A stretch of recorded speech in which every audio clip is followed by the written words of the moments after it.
All right, guys, have any questions from homework? Can I bring this to you? Okay. It's on the weather sign, so I figured it's just easier. If you want to put it up there, I could figure everything out except for how to find a zero. Set it to zero, and then there I get just know where to go from there.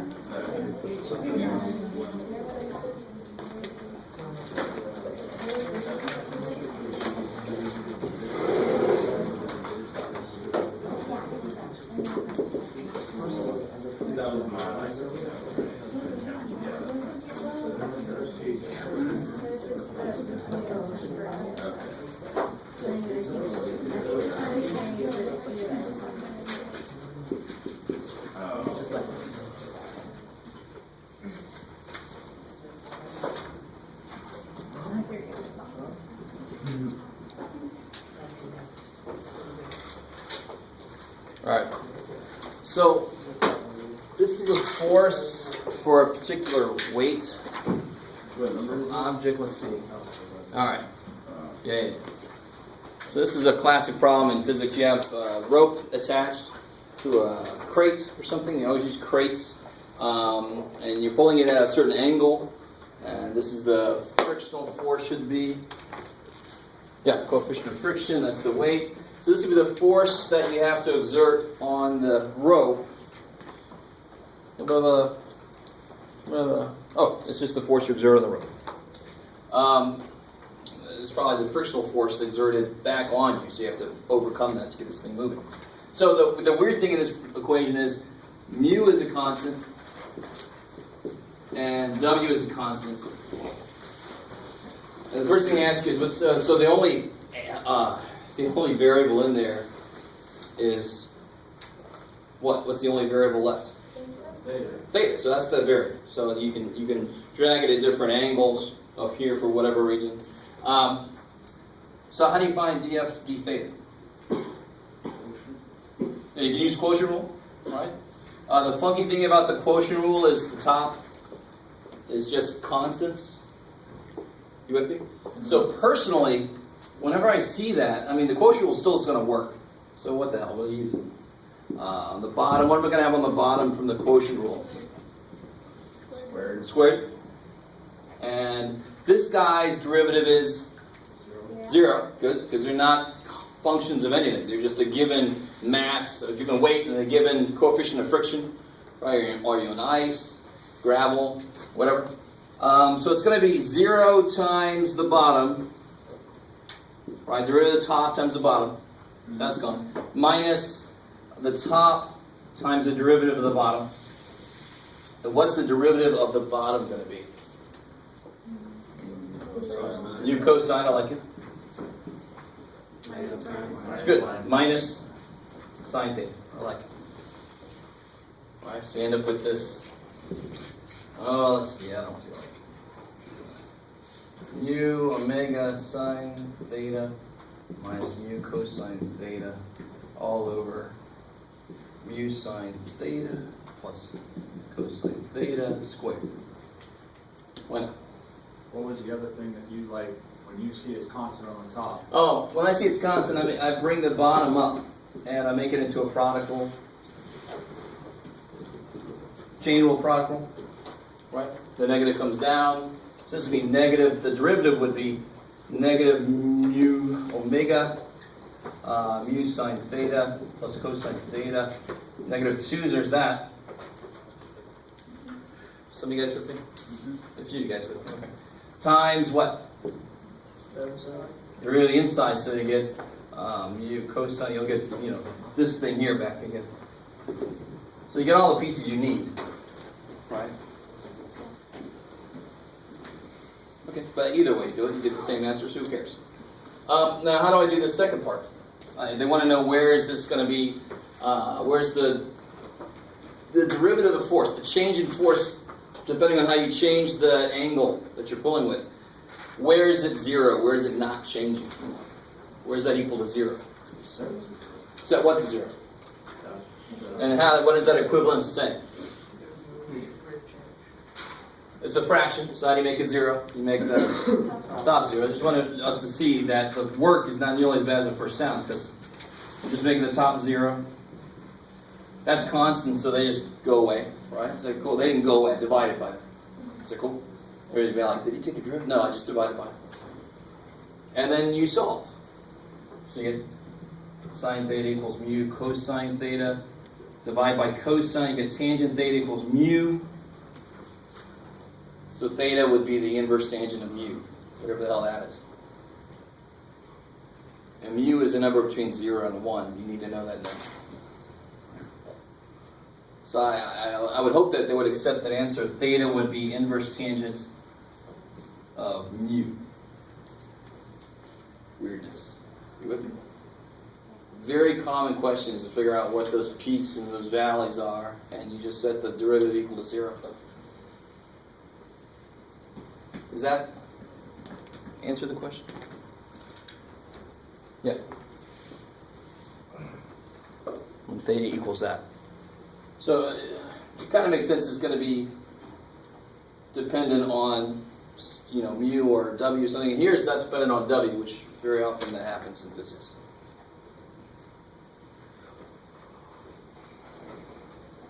So try that out. That's a problem from WebAssign. So it must be vaguely familiar to a problem that the rest of you guys have. Okay. Any other questions from homework? Yeah. 24 from 3.2.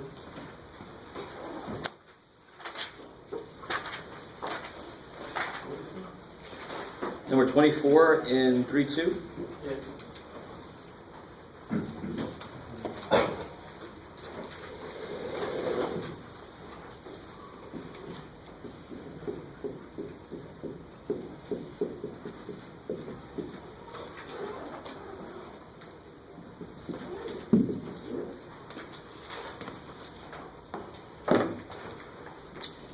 Instructions say differentiate. So find the derivative, differentiate. Those two things mean the same thing in calculus. So, was there a specific place you had a problem? Because what do you use to do this? I would just set up Quotient Rule, but I want to see how far I should be writing it down. Oh, when do you stop? Yeah. Oh, so Right? That's the question? Yeah. That's a good question. So what do you get when you start doing this here? Spread on. Do you have to use the product rule with that x? Oh yeah, definitely. Okay. And this is one reason why I say write the rule first. So here's what I mean by write the rule first. The quotient rule says derivative of the top times the bottom minus the top derivative of the bottom. You've left yourself no room, Jeff. All over the bottom square. So the bottom's, yeah. So the derivative of the top times the bottom minus the top times the derivative of the bottom. So then what I'm doing is, it's so easy if you're trying to do it all at once. Rewrite it and apply the rule, do all the derivatives at once. You're going to possibly leave something out, put something in the wrong place, whatever. So now you can really focus on what the hell's going on in here. My first step, I don't have to worry at all.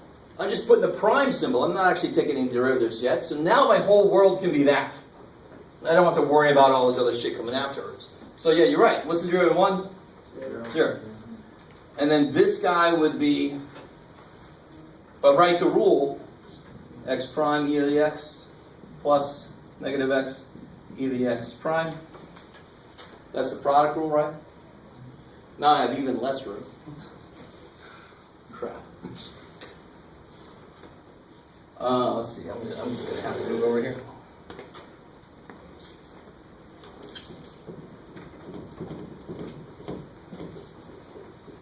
Alright.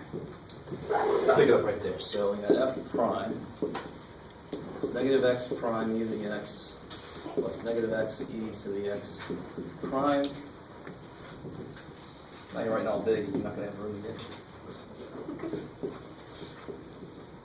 And how do they do this other derivative here? Derivative of the bottom. 1 plus e to the x. Hold on. You have to put a plus there. Over x plus e to the x squared. How we doing?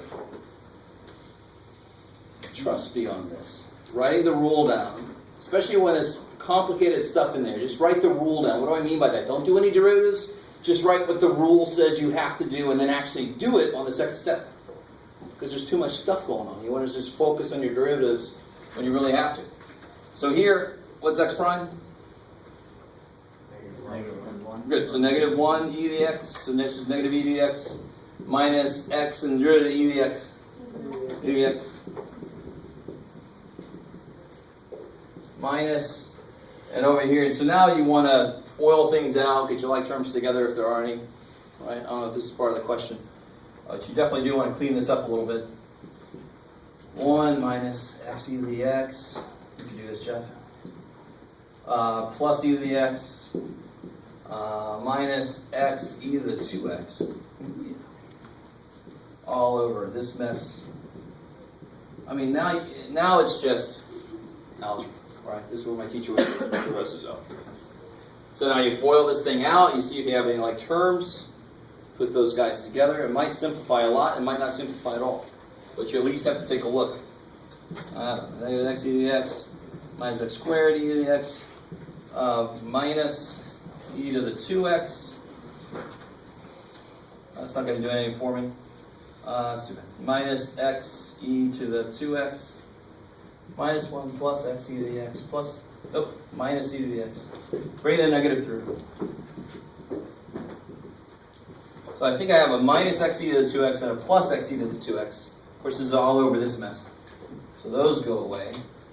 Do I have anything else? I have a negative x e to the x and a positive x e to the x.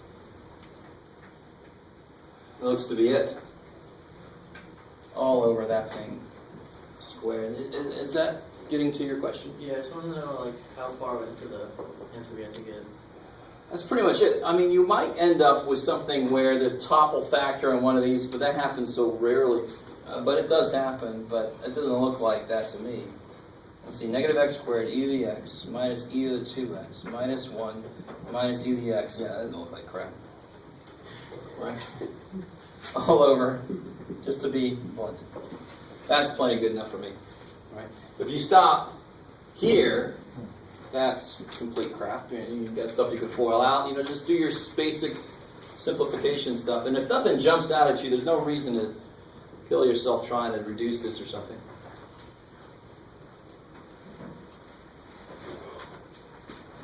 There's nothing you do. There's a 1 up there. There's really nowhere you can go with this.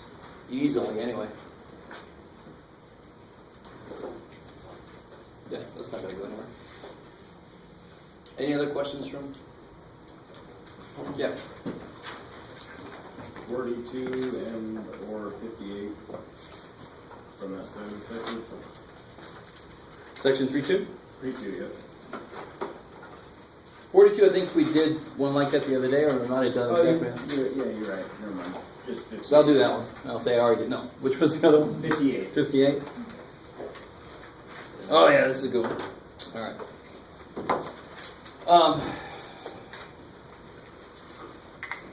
Okay. So they have, and the idea behind this problem, they actually don't give us any functions to work with. Right? They just give us values, and that's happens in real life. Very often we try to model our observations with equations that we can then do stuff with. But unfortunately we have situations where we can't collect enough data to really make a good fit. So we can sometimes do analysis point by point. I don't know if anybody's with me on what I just said, but to do this problem, it sounds excessively weird, because it sounds like we have nothing to sink our teeth into. So what do they say? They say, blah, blah, blah, quantity Q. Q is a function of price. Q is the quantity that is sold. That makes sense. So somehow Q depends on what the price is you set. Set it too high, nobody wants to buy it. Set it too low, everybody wants to buy it. I'm obviously not in business because demand comes in there somewhere too, but oh well. The total revenue earned with the selling price of P. So the revenue you make, and this is the yards that's sold. Yeah. Quantity. So the total revenue you earn will be the price per yard times the yards you sell. There you go. Cool. Does that make? I mean, it makes sense. When you first read through this, it's weird how they kind of connect.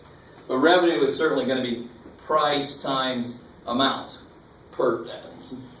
Right. So if I multiply price times yards, price per yard times yards, it's going to give me how much revenue I made. Okay. Should that Q on the top have a, never mind. Yeah, they don't even have to bring Q into it really, but they just did. And the question, part A and B are pretty straightforward.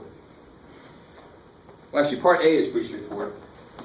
Part B is a freaky part. So part A says, what does it mean to say that f of 20 is 10,000? And what does it mean to say that f prime of 20 is negative 350? What does that mean? Well, F tells me what does F tell me? Yeah, the quantity that I'm going to sell, right? And that's a function of price. Okay, and P, so Q is the quantity, that makes sense. P is the price per, what did they say? Per yard. Okay, so Q is in yards. Okay. So what is F of 20 equals 10,000? What does 20 represent? The price. The price. So if I set the price at $20 a yard, I really have no, I think that's pretty high. I don't have any basic numbers. So what does that mean then? F of 20 equals 10,000. 10,000 would be the quantity you sell. So I sell 10,000 yards. I can expect to sell 10,000 yards if I set my price at 20. This is a great oversimplification, but it actually captures exactly what happens with people called financial analysts.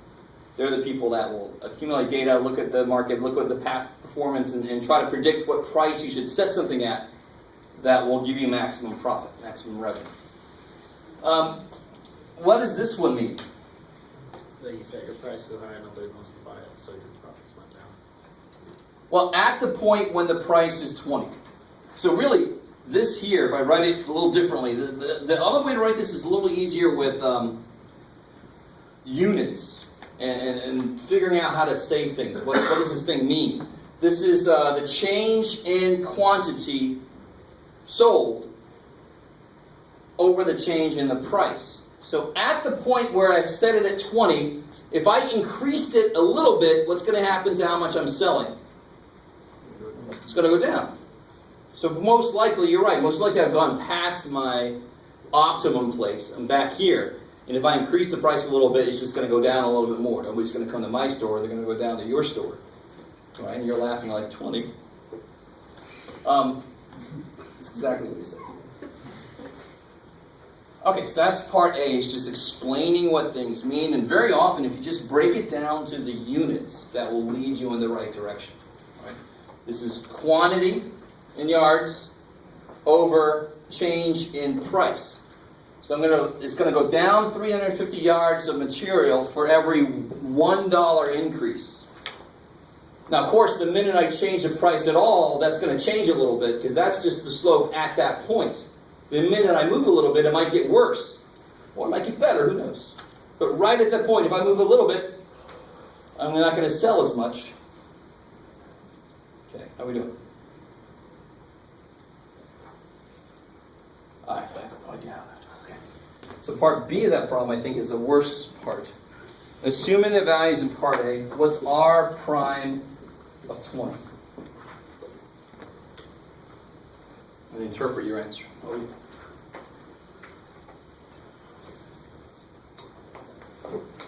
So what is R of P? That's just PFP, right? So what is R prime of P? What rule do you have to use? Product rule, I love it. So what would the product rule say? What two functions are we multiplying? What's the product of the two functions? What two functions are involved? P and F of P. I love it. You can even make it PQ, right? Whatever the hell makes more sense. So what do I have here? I have, what's the product rule say I have to do? A times derivative of B. Good, so P prime, F of P, plus P times F prime of P. I love it. Cool. What is, now this is where things get a little weird. What is P prime? It is 1. I love it. Because P is just like the X is the variable. So P prime is just 1. How much does the price change if I change the price by a dollar? It changes the same amount. So it's like it's 1 times F of P plus PF prime of P. So what's going to save my ass here? Because I'm like, where the hell do I go from there? They say R prime of 20. So now what do you get when you plug a 20 in there? F of 20 plus, what's P in this case? 20 times F prime of 20. Well, what's F of 20? 10,000. What's P F prime of 20? Negative 350. Just plug those in. It's a little crazy. That is weird. Because they don't give you a function to work with. They give you observations to work with. But you have all the observations you need to fully explore this at this point. So just to know at that point, all I really need to know to figure this out is where is it and which way is it going? Right? Where are its parts, really. Where are the parts and which way are they going? Okay, that's one of the weirder ones. I'm hoping you guys can see that.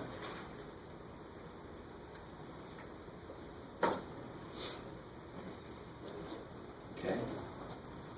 I have no reaction out of you guys. I have no idea how you feel about that. All right. Any other questions from homework? Yeah. 39 on 3-3.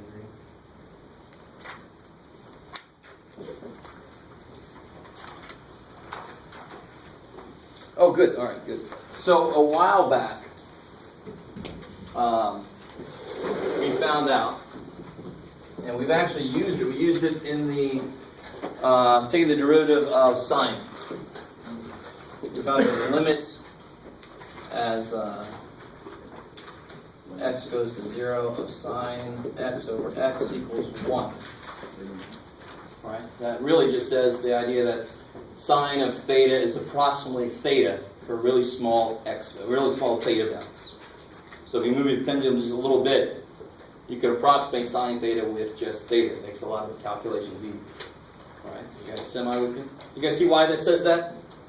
For really small values of x, that's true. So multiply this up, so then sine x is approximately x. You can try it. Take sine and make sure your radians. Take sine of 0.0001, and the answer's got to be basically 0.0001. Okay, cool. I like that. One of you's going to try that out. So this question says, what's the limit? I forgot what the hell I said. Okay. X goes to 0, sine 3x over x. So by this point, by Math 180, I don't know if any of your teachers have said this explicitly, but you should be used to this. You have a rule that has a form to it. If you want to use it, you better have the same form. So what's not there that's supposed to be there so I can use this idea? 3x. Yeah, there should be a 3x down here. Sine is something divided by that same thing. That limit would be 1. So I'm missing a 3 here. How do I just put it there? Yeah, do a 3 on the top and a 3 on the bottom. All's fine. That 3 can... Good, so I get 3 times the limit as x goes to 0. And of course this is 1, so you get 3. And that's basically, I don't know if you remember the problem that was a normal problem, but the bonus said prove that the limit as x goes to 0 of tangent of 7x over 5x, whatever, right? You had to break tangent into sine and cosine and then basically use this. Equate the coefficient in the middle, in the inside with the coefficient on the other side, right? That's, like grammar, you just gotta love it. I think you understand what I'm trying to say. Is that cool?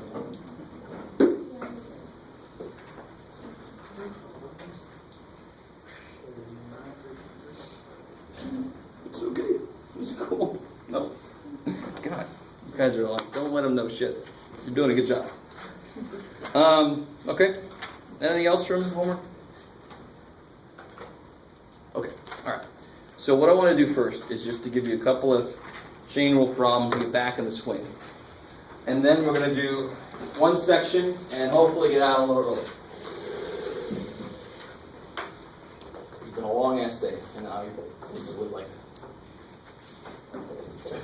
Or I could just say we're on track, and it would be okay if we took a little early. But I was just decided to be way too honest. So let's do a couple of these. So differentiate them.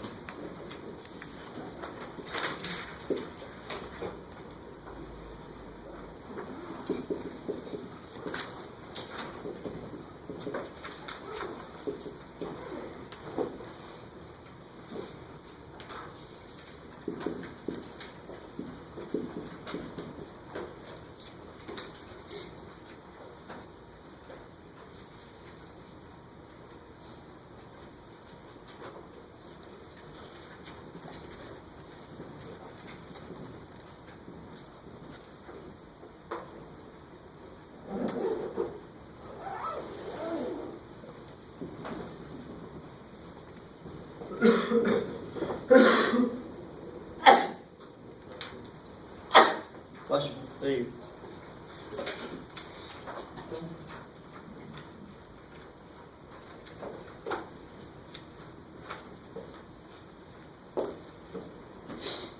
I like that one. Cool. All right.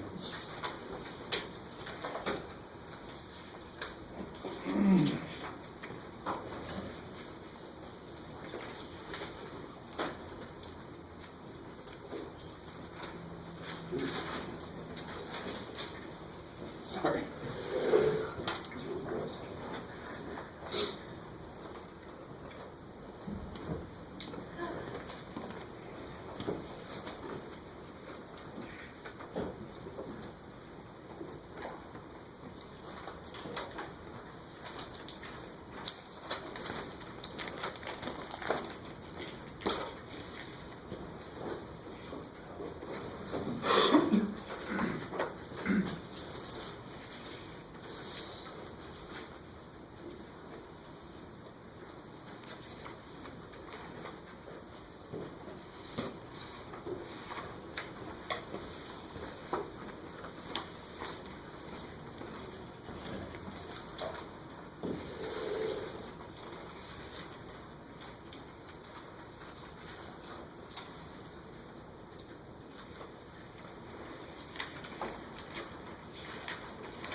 If you're looking at number 3, I highly recommend that you rewrite that as a product rule. There's no reason to apply quotient rule to that directly as it is. That just would get disgusting. First step, rewrite it as a product rule.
First two are not too bad, right? What do you get here? Yeah, the 10 comes down. Ninth. Times x squared with 2x prime, I like it. which is 2x plus 2. I'm just trying to save room up here.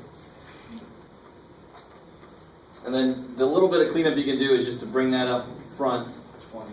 You can either write as 20 in front of x plus 1, or you can distribute the 10 in. It doesn't really matter at this point. Depends on what you would do next. What do they leave out? If you distribute it in, it's got to go in all four, or just the last two? Just got to go the last two. Yeah. You just listen and talk. Well, up to the next one. Okay, is that cool? Or you can write it as 20x plus 20 in front of it. Depends on what you do next. Normally what you do next is set it equal to 0. That's very often what happens. So you do want it more in factored form. What about this guy? The first thing you should do is 1/7. do the no 5/7. yeah 5/7. Inner power's got to be up there. So G prime would be 5 seconds. 5 minus 7 is 2. -2/7. Negative cosine. I like it. So the derivative of sine 4 is gone. Derivative, and the derivative of sine is cosine, so you get that. So definitely do this for cleanup. You're going to bring that cosine x with the 5, and on the bottom it's going to be the 7, and then this thing comes down. Don't put a 2 in there out of nowhere. This should be a positive cosine. What's the derivative of sine? Yeah, but you have a negative sign. Because you have 4 minus sine. I love it. So what's the derivative of sine? It's a negative 4. Oh, it's sorry. That's right. Derivative of cosine is negative sine. So remember, the cool thing is you notice the derivative of all the stuff comes out negative. All right? And that'll keep you straight. What's going to suck is when we learn the reverse of differentiation, when we go from a function, we figure out where would it have come from. So all those rules reverse, and that's going to be awesome. Is everybody cool with that? You guys understand the step and then the cleanup at the end? Anything to a negative power, take it down. You don't have to rewrite it as a root, but you can if you want to. I don't care. Okay. So I think the one everybody's probably working on the most is that third one. Does everybody agree with how I rewrote it? So I have a constant up here, so there's no real need for quotient rule, so I can bring that up. And inside here, I have a constant, so I can bring that up to a negative power, right? So now I just start to attack it. What's the derivative of this? Yeah, the negative comes out.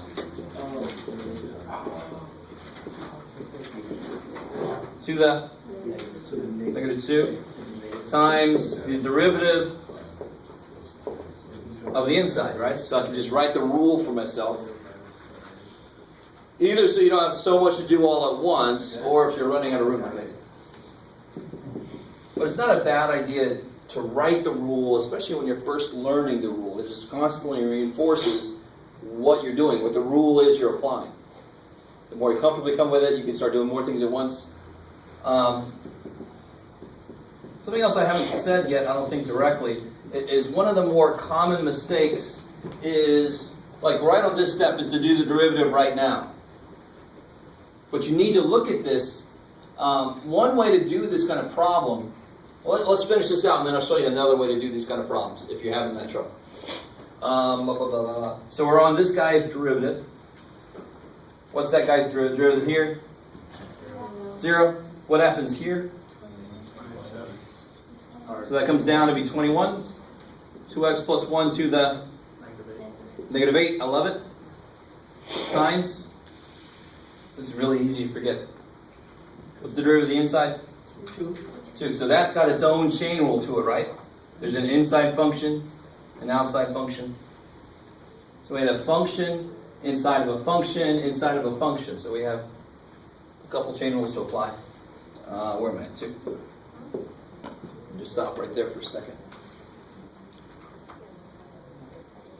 It is so easy to forget that last link very often, especially when you've done a lot of work all the way through and you're like, I'm done. No, you left off a 2. It's really easy to forget it, but you just have to scan what you just did. Right here, you got to tell yourself, oh yeah, this guy's got to get a turn. It's not just X. He's got to get his turn. Now, what's the cleanup involved here? Oh my God, let's see. We got negative 2 over 1 minus 3. And we can make this over 2x plus 1 to the 7th squared. That's that first piece, right? And that looks like something I would have gotten from Quotient Rule. See at the bottom squared? Okay. And then over here, you can multiply that by 42 over 2x plus 1 to the 8th. It's got interesting possibilities, but it's really weird to follow through. If you wanted to pull this in here, right, some of you guys are like, I've never thought about that, and I don't want to think about that, but I wouldn't make you do it. Because one weird thing is, there's a square out there. What would you actually multiply inside here? So you guys are cool.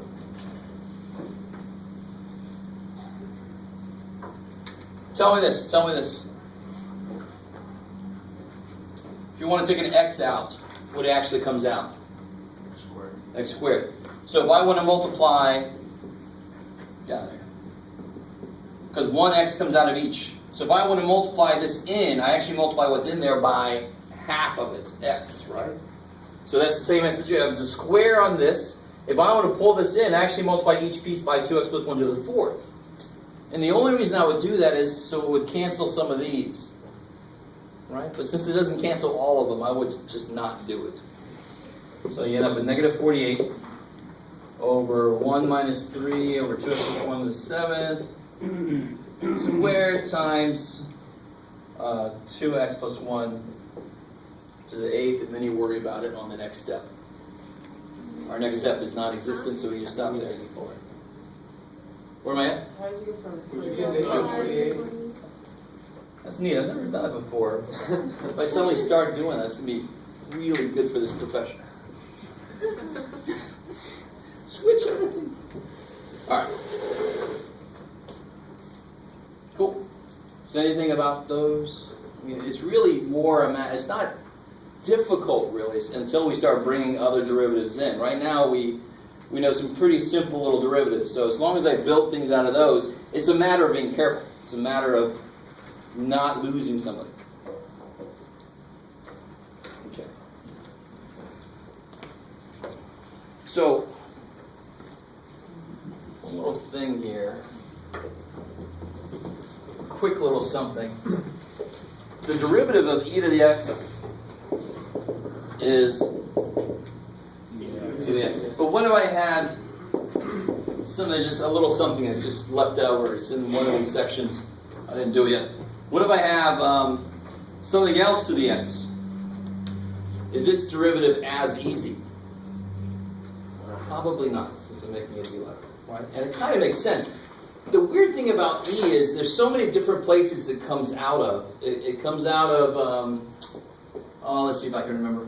You have 1 over x, and you want to know from 1 to what number it has an area of 1 under it. You have to go to e. It just comes out, this is an example of some weird places it comes out.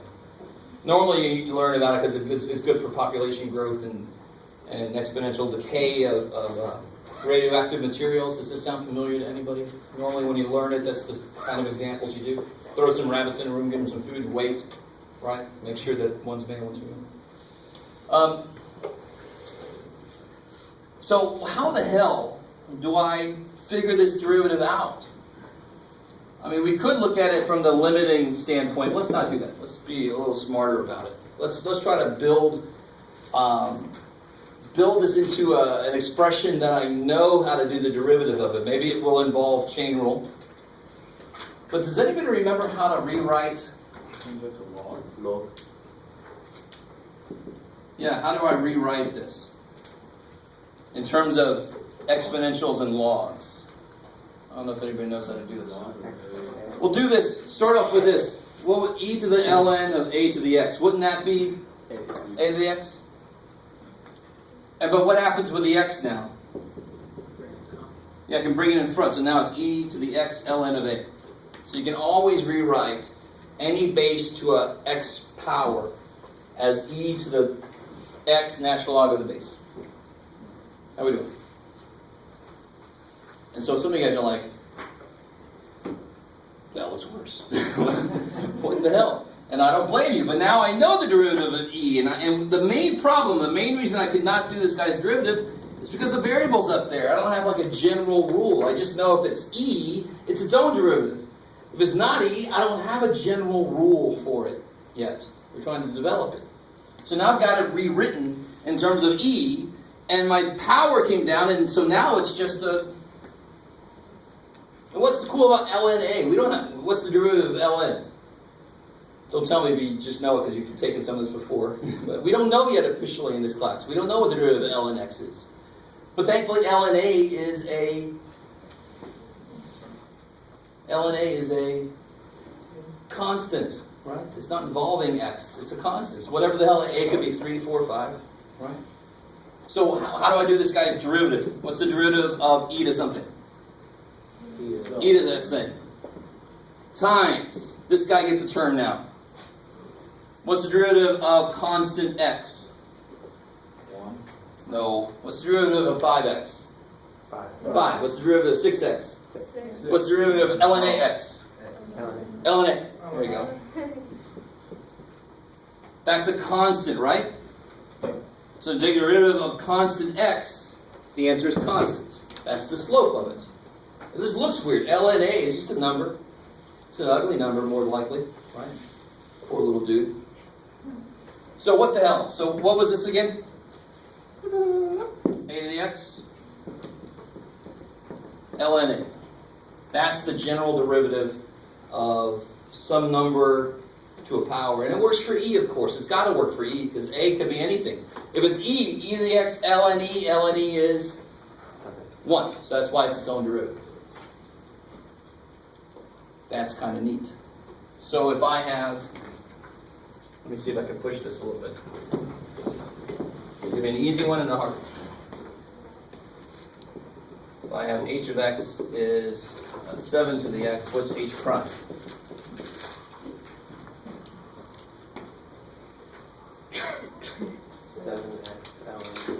Yeah, 7 to the x, ln 7. So now, of course, you know. Are you guys with me? What kind of rules do we know so far? We know x to the n's derivative is n, x to the n minus 1. We know product rule, quotient rule, chain rule, which are more general rules, not really specific derivatives of functional forms, but they're more general rules. We're going to add this to what we know. We know sine and cosine and tangent, supposedly. Secant, blah, blah, blah, right? Now we know number to an x power. We know its general derivative is that number to the x power natural log of the base. So what's this here then? This guy's derivative.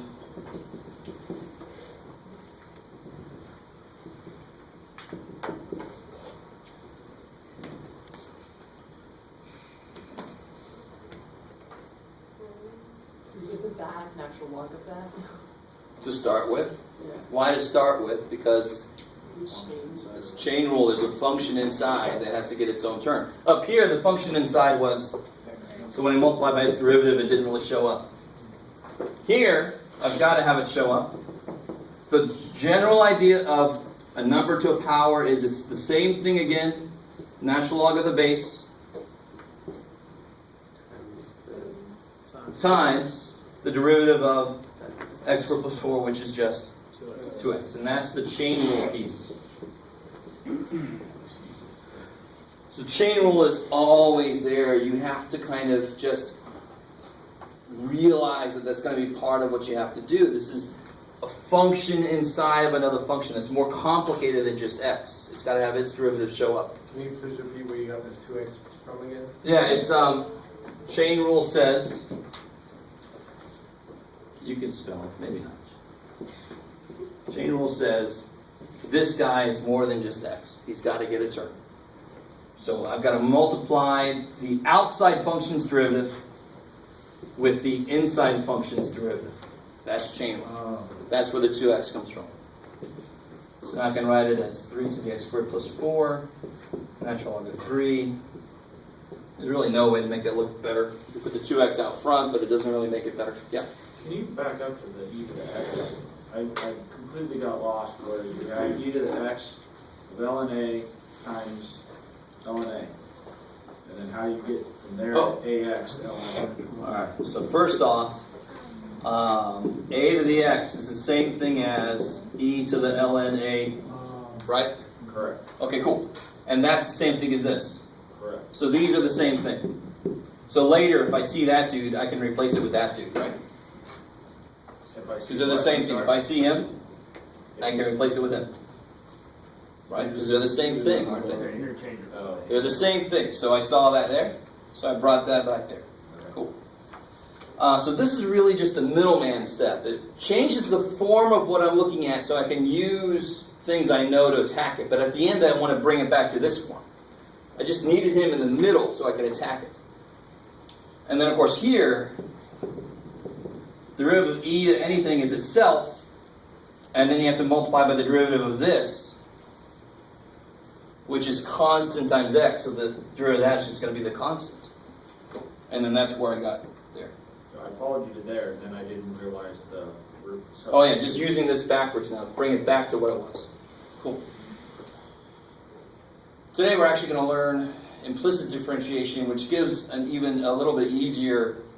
We're going to prove what natural log is, and then I can kind of do it backwards, but that's a little bit of a cheat. But we're going to use implicit differentiation, which makes some of this a little bit easier, instead of trying to rewrite it in some different form.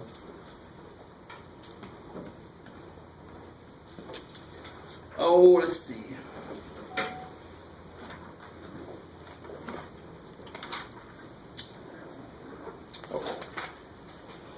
So talking about implicit, that's the one section I want to do tonight. What's the difference between implicit and explicit? You bring in and draw out. Right? It's just implicit response. I always think National Geographic versus the hostile movies. Right. National Geographic, they always drag behind a bush and you can hear the tiger eating his food. Right? That's implicit. It's implied. You don't see it, it's implied. And then you have explicit, which definitely defines, hostile and saw and all those crazy things. Where it's just like thrown in your face. Right? The difference between Hitchcock and now. So explicit differentiation is what we've been doing. We can see the function. It's explicitly defined. So sometimes what would implicit mean? It's just behind something? Somebody's holding up a card? Do the derivative of the function you can't see. No, it's going to be something like this. Okay, so this is implicit differentiation. So if I have a function like this,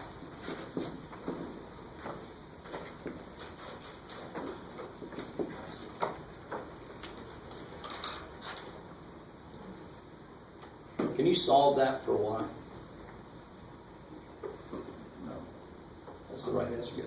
Not the way we Not very nicely. You'd actually have to use a quadratic formula with non-constant coefficients. I don't want to, right? And I can make it worse, very simple, but where there's just no hope. All right, there. So it's when you have the x and y are tangled together. There's no way you can write an explicit function y equals f of x. With me? So actually, we're kind of stepping out of functions in general. These, if I try to graph these, they'll end up being, a very simple example is a circle. Right? So this, I could solve for y, but I'm going to get two functions. So I could still do their derivatives. I could still kind of attack it. But what I want to do is develop a way to do it even if I can't pull them apart. There's no way to pull x and y apart. Y on this side, x on that. I can't do it. They're tangled too much. But I should still, this, if I try to graph it, it will actually graph. This, I don't know. That's going to be disgusting. But what you normally get are these funky, you'll get the spirograph kind of neat stuff going on where they spiral around. It's really neat. And you should have learned some parametric equation kind of stuff. And always, the spirograph, that old game where you put the pencil in and you go around and you get those spirograph shapes. Does that sound at all familiar? Remember the cardio What's that wave? again? Say again? The gears, you put the one gear inside the other gear and you put your pencil in and you roll it around. This is spirograph. It didn't have a quarter battery, so they don't know what it is. Are you talking about the... It's actually online now. You can have a Java applet. You can pick your own gears and let it go. And you're like, because it was so hard to do this, I guess. That sounds fun for like 5 minutes. Huh? That sounds fun for like 5 minutes. Yeah, for about 5 minutes, you're right. That's all they need. Multiply 3 million people by 5 minutes. You're good. But I mean, why should it still make sense? I should still be able to find a derivative because at every point it's going in some direction, right? That's the basic idea. The idea of derivative is not tied to being a true function. Just because I turn back on myself doesn't mean I don't have a slope. I still have a slope there. You guys with me? I mean, that's the general idea behind why this should work. Now let's get to more specifics. How the hell does this work? It's a good question. So let me kind of build us up to that point. That is definitely a step we're not ready to take yet. We'll do that. Maybe we'll do that. But here's the idea. If I had, if my function was this, well, I don't care what that is really. What would this guy's derivative be?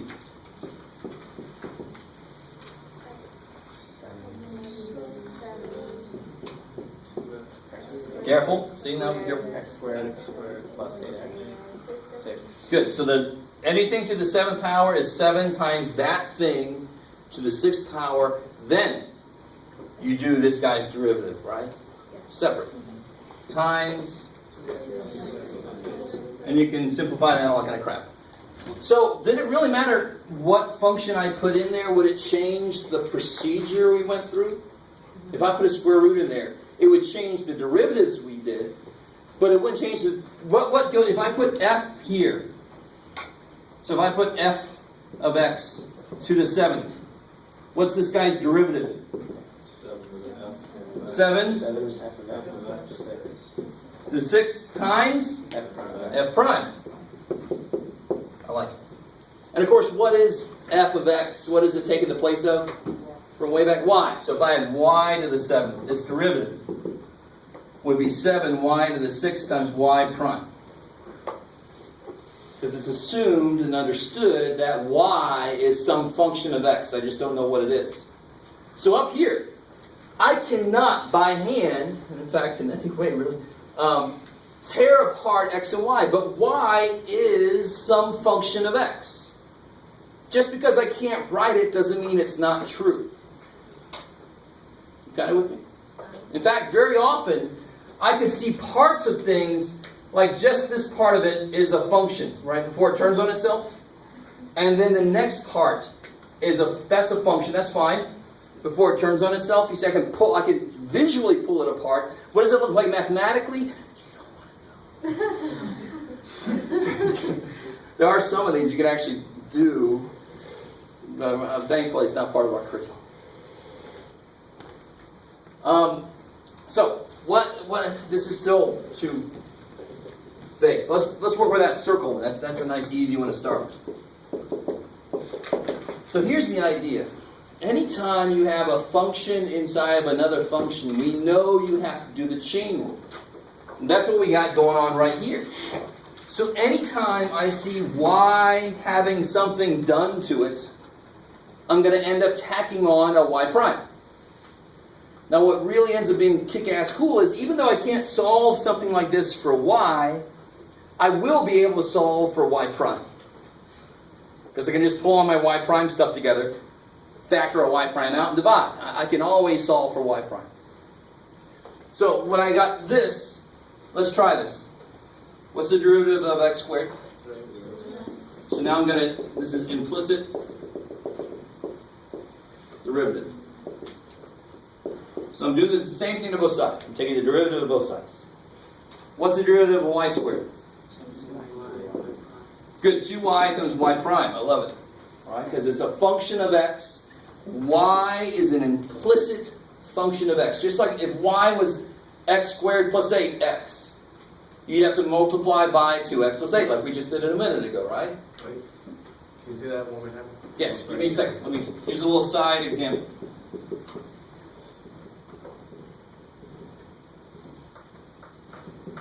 All right. How would you do this guy's derivative? You take the derivative of that. I like your restatement of what I just asked, but Oh, 2x plus 2 x, yeah, and then 1.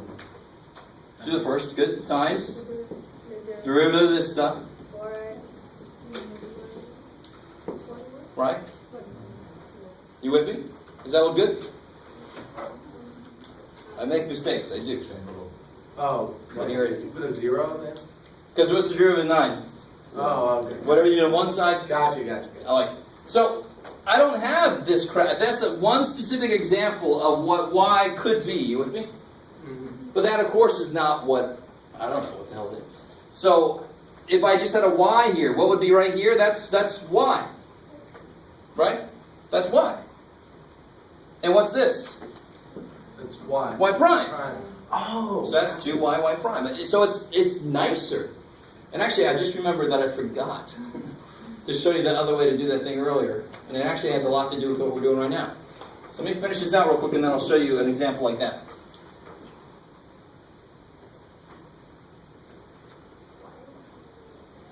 You guys with me? Little tiny bit? Not at all? I thought you didn't do it to the x. I did. 2x times Good. X prime. Well, what's x prime? 1. Oh, Because that's an explicit function of x. It's x. So, That's a good question, though. I mean, you look for balance. And it is. You're right. It is 2x x prime plus 2y y prime. Which one of those is not 1? Y prime. That's why I stated. I don't know what y prime is, because I don't know what y is. So the whole idea here is it's understood that this is a function of x. So it's going to require a chain rule step. This is not really a function of x. It's x. So that's a very simple function of x. Its chain rule ends up being a 1. So it's not going to show up.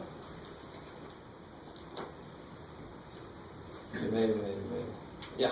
so you're kind of proving it in terms of x, the y in terms of x in a way by taking the chain rule, treating it as if it was an x, like how you did down there. That's why you multiply y. by Yeah, so I put an explicit function of x here. And this is something that at this point everybody should be able to do, right? If it's an explicit function of x, you know 2 comes down times this And then you use times the derivative. Right. This I'm just hiding. I'm not telling you what y is. You just know it's a function of x. That's all you know. So what's the rule that you have to apply? No matter what the hell I put in. Is it just because I put this in there? No, I could have put x to the 5th minus 7x to the 4th. I could have put 1 over x times the square root of x plus 2. I could have put whatever the hell I wanted to. You would have had to multiply it by its derivative. So that's really just a rule statement. Can you solve for y prime? I hope so, yeah. All right. Y prime equals? 2x divided by 2y. Or negative, I'm sorry. And the 2's cancel, you get negative x over y. That's kind of neat. Now, look, well, the original function was that. What is that visually? Circle with radius 3 and center 0, 0. Cool. So the center's there. Radius is 1, 2, 3, 1, 2, 3, 1, 2, 3, 1, 2, 3. Let's see how ugly this looks. Yep, basically. So at the point, let's see, at the point 0, 3, what should the derivative be? 0. It's a flat point, right? As it's going through that point, it's flat. It's like a maximum. So sure enough, when you plug in 0, 3, you get 0, right? And of course here, what should the slope be? infinite, right? And that's the point 3, 0. So at the point 3, 0 should have infinite slope, and it does. Right? And you can take any point in between. What point could I use in between there? This might be pushing it a little bit, but Negative 3. what point, if that's a 45-degree angle? Negative 3, 3. It's definitely not negative 3, 3, otherwise it would be a rectangle. Oh, that's good, yeah.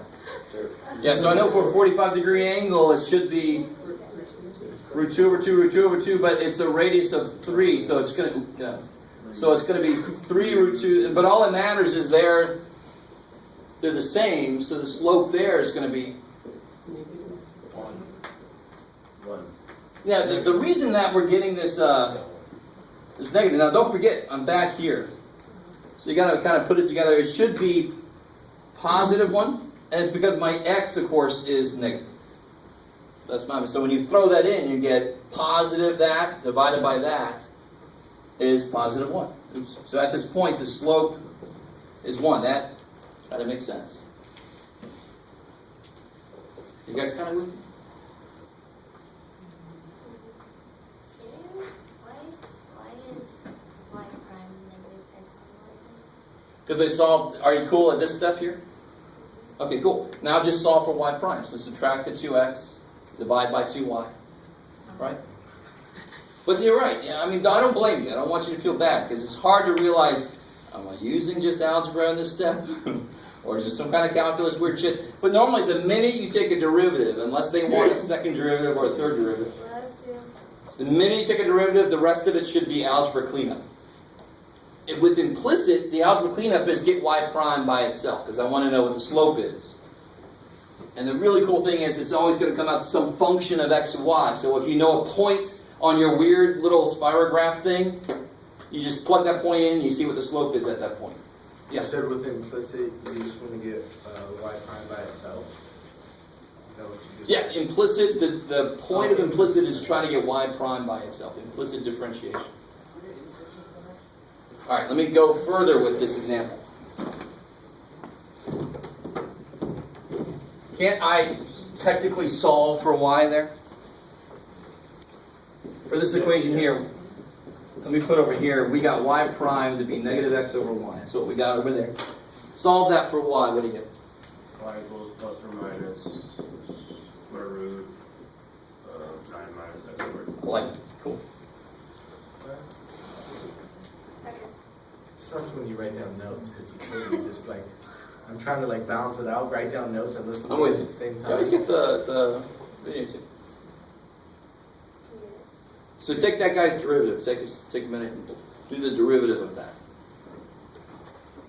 The plus minus just comes to the right. Don't worry about it.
All right. So what do you guys get here? Now, please don't do this. Does anybody do that? No. Good. You can't have that 1/2 jump out there. It's plus or minus 1/2. 9 minus x squared over negative. Good. Times negative 2x. Now, here comes something, on the cleanup stage of this, comes something you didn't even realize was important to keep track of. Man, this doesn't.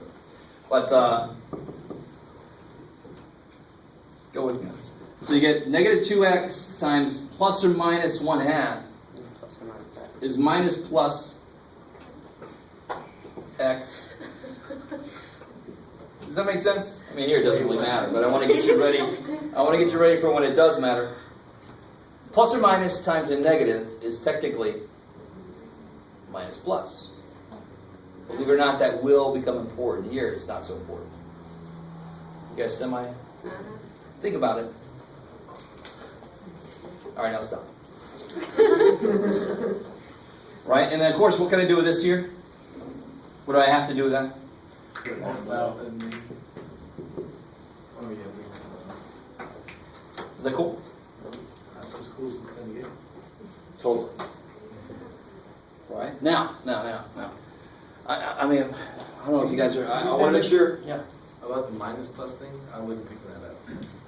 Believe it or not, in several places, I mean, this is very important. If it's plus or minus, that intuitively means something about when it's positive, when it's negative. And in a lot of cases, if you multiply that by negative, so if I have this, and then multiply that by negative 1, now it's minus plus. I've switched when it's negative, when it's positive. Before now, and even now it doesn't mean that big of a deal, but I'm just trying to get us ready for when it is a big deal. Okay. Alright, now we got this over here.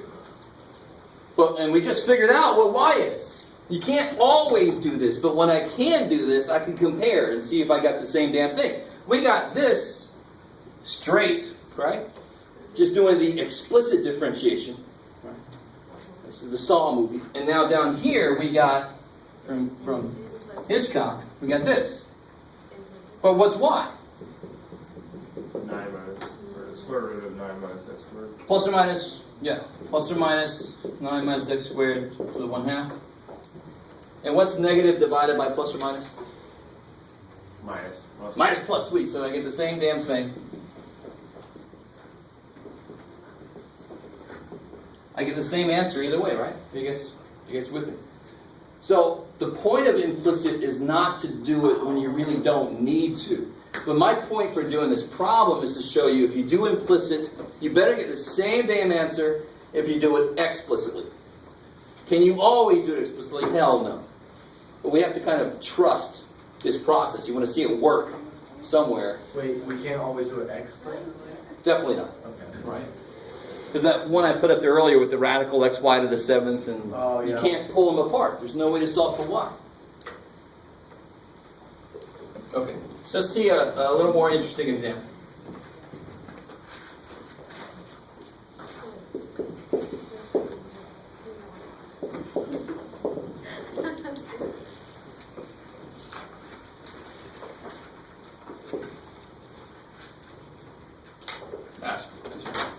That's plain. So I want you to use implicit differentiation. So let's do this one together, because this is still very new.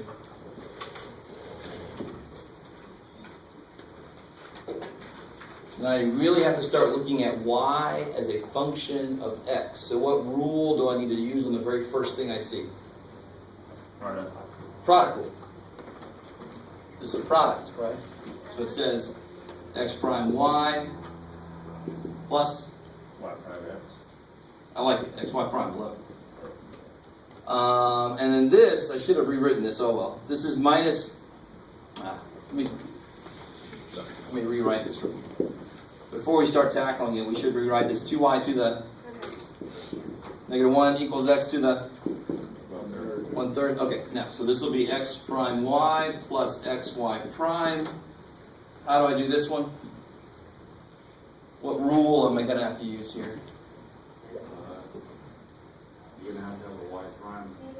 Good, it's going to be a chain rule. So it's a power rule, but I got to use a chain rule because the thing in there is a function of x. So I have to use chain rule explicitly. No, it's going to show up. So I got negative 1 comes down. 2. plus 2 y to the negative 2 times y prime equals, 1/3 x to the negative 2. I love it, 1/3 x to the negative 2/3.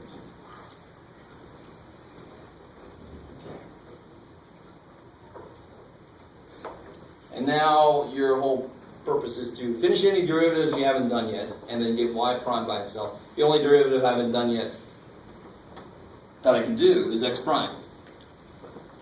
And that's 1. I like it. So how do I solve for y prime? Yes, sir. Can you just remind me how did you get that y prime right there? Here? Yeah. Because if it was 2 times x to the 4th plus 3x to the negative 1, instead of just 2y negative 1, you with me? Mm-hmm. Putting a function in place because y is a function of x. Oh, so You'd have to bring the negative down times this thing to negative times this guy's derivative. Gotcha. So anytime you're taking the derivative of something with the y in it, a y prime is going to show up at some point. Okay. Just like the x prime would over there. Yeah, it would, except x prime is 1. 1, so that's why we don't even write it. Oh, So you could put x primes every damn where, and this is the next step to make it 1, if it makes more symmetry sense. But I would highly recommend against that, because they might start staying around and throwing you off. lingering. So how do I solve for y prime? What do I have to get rid of on this side? Take the y to the other side. I'm going to take the y to the other side, and I can take a y prime out. So subtract that y over. Anything without y prime in it, get rid of it. Sometimes, of course, you'll end up with y primes on both sides, so you got to move the y prime stuff together. When I take a y prime stuff out of here, what do I get? X plus 2. Good. And then I just divide by this mess. And I'm done with the implicit differentiation.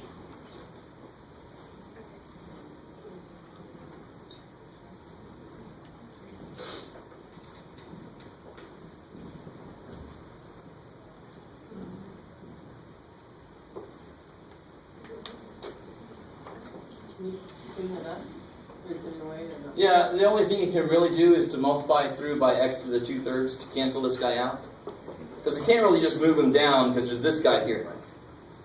But I mean, who cares?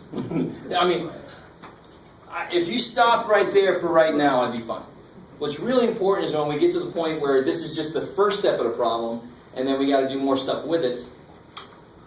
Then you want to be able to simplify it to the point where you can do something with it. So just to show you, what could you do to simplify that?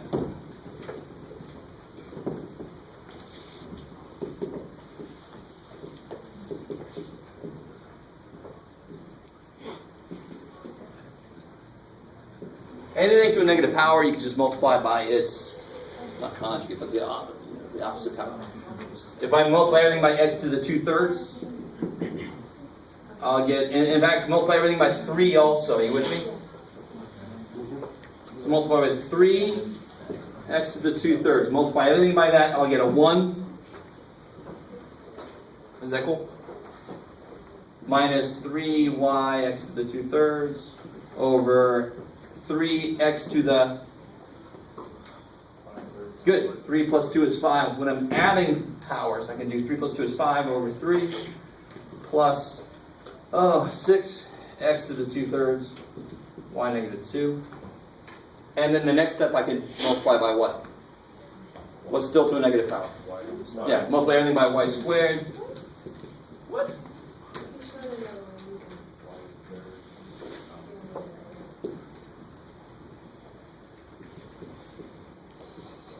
Good Lord. Which is so much better. Not really. Sarcasm. Please pick up on that sarcasm. But it all depends on what you need. That's conventionally, you might want to get rid of your negative powers, but what does it really do for you solving a problem? Not much.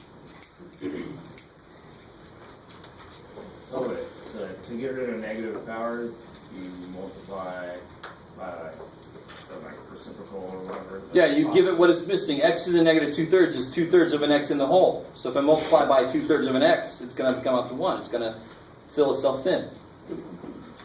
Does that make sense? I mean, that's how you... We just never... If I have this, I just never even think about it.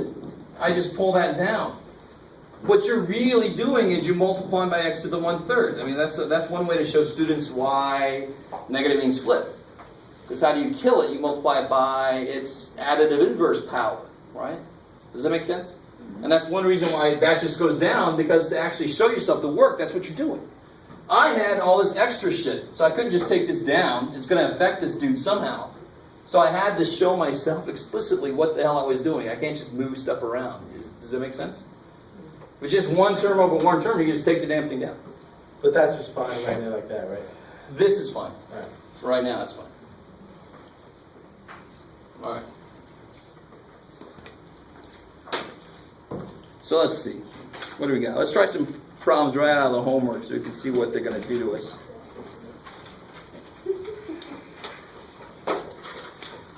Oh,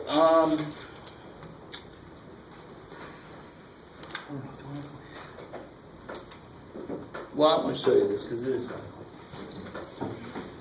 That's all I give for you. Make that clear.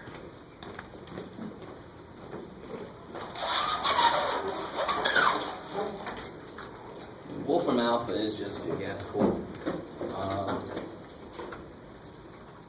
If you guys end up taking me in, if I'm teaching Calc 3 eventually, I use the hell out of Wolfram Alpha in there because you can plot these three-dimensional objects and move them around, and I mean, it's cool. So in the textbooks nowadays online, you can move their pictures around, but it might not be the function you want to look at. Wolfram Alpha, you can plot the function you want to look at in there and turn it around and zoom in. It's awesome. Because you don't want me trying to graph three-dimensional objects, because I can barely handle two. Right? This is why I'm not an artist. But I want to show you one of these things graphed in Wolfram Alpha.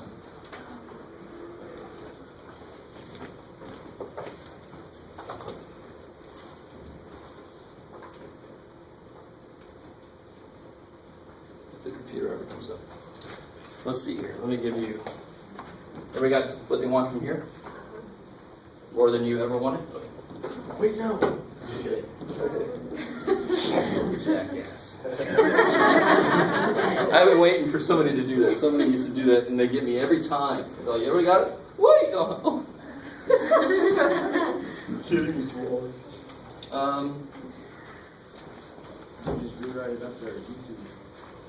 Let's see. So there almost. So you try this one out. So find dy dx, otherwise known as y prime.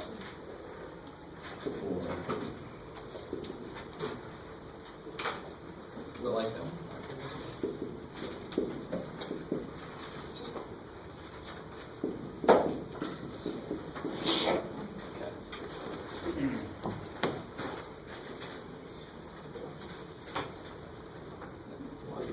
Try to see if it's something that Wolfram Alpha can handle.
Alright, so what do you guys, how do you go? What's going on here? What the rule? Yeah, the product rule. Just do something.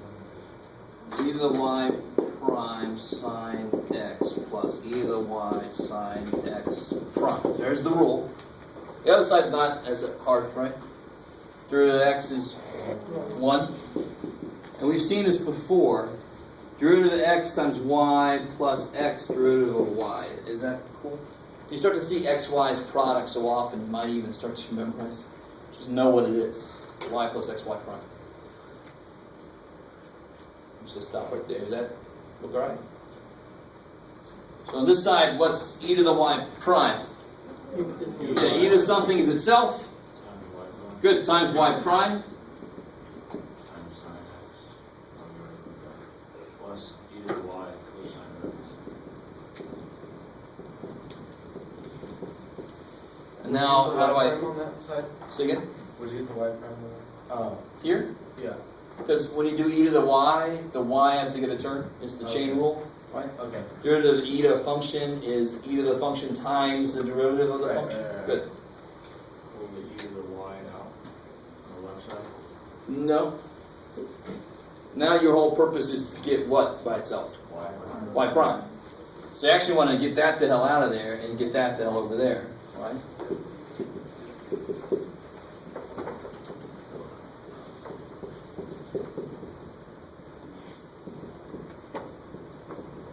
Right, everything with a y prime, get on one side.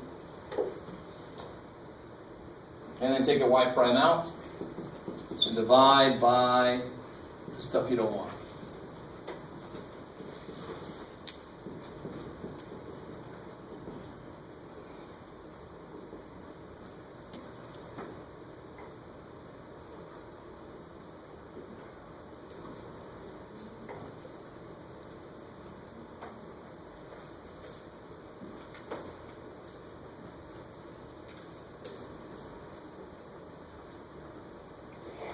How are we doing? Is that all right?